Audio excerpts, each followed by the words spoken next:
my presentation. And today I am going to present a topic that is Digital India. Digital India that which initiated by our Honorable Prime Minister प्रधानमंत्री नरेंद्र मोदी जी. उनके द्वारा ये digital India जो एक programme है ये चालू किया गया था 1 जुलाई 2015 को. और उन्होंने ये डिजिटल इंडिया हमारे भारत की इकोनॉमी को डिजिटलाइजेशन की ओर बढ़ाने के लिए, डिजिटल करने के लिए इस प्रोग्राम को 2015 में लाया.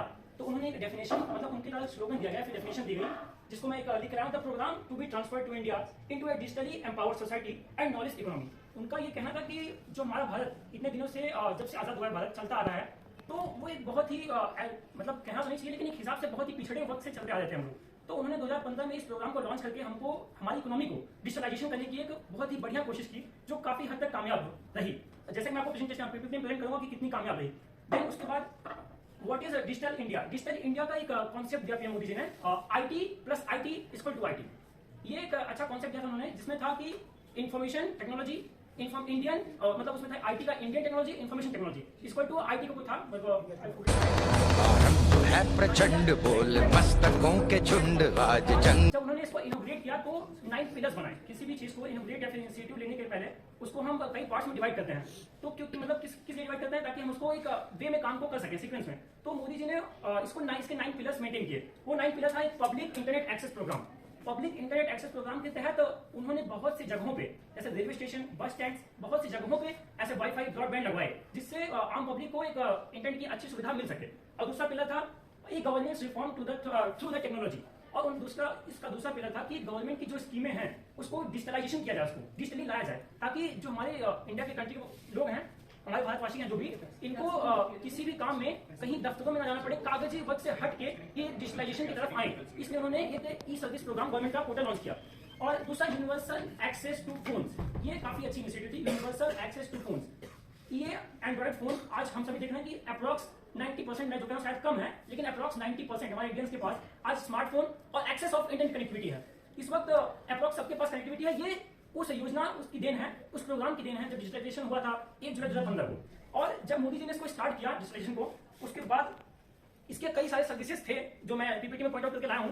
पहला था manufacturing of electronics, provided public access to internet, highway to the broadband services. जैसे कि हम लोग कहीं अगर जा रहे हैं रेलवे से और ट्रेन से या फिर बसेस वगैरह से, तो बहुत सारी जगहों पे वो स्टॉपेज बने होते हैं. तो वहां मोदी जी ने एक आम नागरिकों को इंटरनेट की एक्सेस देने के लिए कई जगह वाईफाई ब्रॉडबैंड लगवाए. और तीसरा पॉइंट था ई गवर्नेंस, ये मैं आपको बता चुका हूं पहले से. और आईटी ट्रेनिंग फॉर जॉब. इसमें एक बहुत ही अच्छी चीज ये थी कि जब इन्होंने ये इनिशिएटिव लिया, उस वक्त जो जॉब की कमी थी, हमारे एम्प्लॉयमेंट की कमी थी, आईटी सेक्टर में बहुत से जॉब, बहुत सी नौकरियां इनोग्रेट हुई, जिसमें से बहुत से लोगों को नौकरियां दी गई.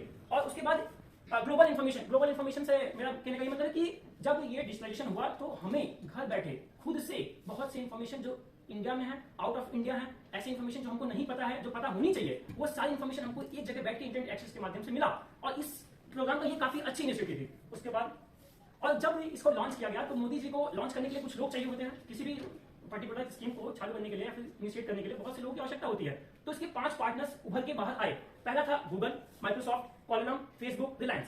गूगल ने क्या कहा, जब गूगल से ये बात हुई, जब कहा गया, गूगल ने कमिट किया कि वो 500 रेलवे, मतलब जो प्लेटफॉर्म है, रेलवे स्टेशन है, वो 500 प्लेटफॉर्म्स पे कनेक्टिविटी उपलब्ध करवाएगा. उसके बाद माइक्रोसॉफ्ट ने कहा, माइक्रोसॉफ्ट एग्री हुआ कि मैं कम से कम 5 लाख विलेजेस में, इंडिया के 5 लाख विलेजेस में ब्रॉडबैंड की कनेक्टिविटी दूंगा. और उसने दिया भी. और उसने माइक्रोसॉफ्ट के जो सीईओ हैं सत्या नाडेला, उन्होंने ये बात भी कही. उन्होंने ये भी कहा कि मैं जो है कि इंडिया को एक सेंटर बनाऊंगा, हब बनाऊंगा, जहां पे आपका इन्फॉर्मेशन खुद के आपके देश में गैदर होता है. जैसे कि अभी जो भी हम डाटा यूज कर रहे हैं, जो भी हमारे इन्फॉर्मेशन डाटा हैं, वो हमारे देश में नहीं एक्सेस है, वो किसी अदर कंट्री में वो एक्सेसिबल है. तो माइक्रोसॉफ्ट ने ये कहा कि मैं इस कंट्री के जितने डाटा हैं, मैं इंडिया को एक इन्फॉर्मेशन डाटा हब बनाऊंगा. उसने भी ये कहा. और उसके बाद कॉलम आया. और उसके बाद रिलायंस इंडस्ट्री चेयरमैन मुकेश अंबानी, इन्होंने कहा कि मैं इसमें पर्सनली 2.5 लाख करोड़ रुपए इन्वेस्ट करूंगा.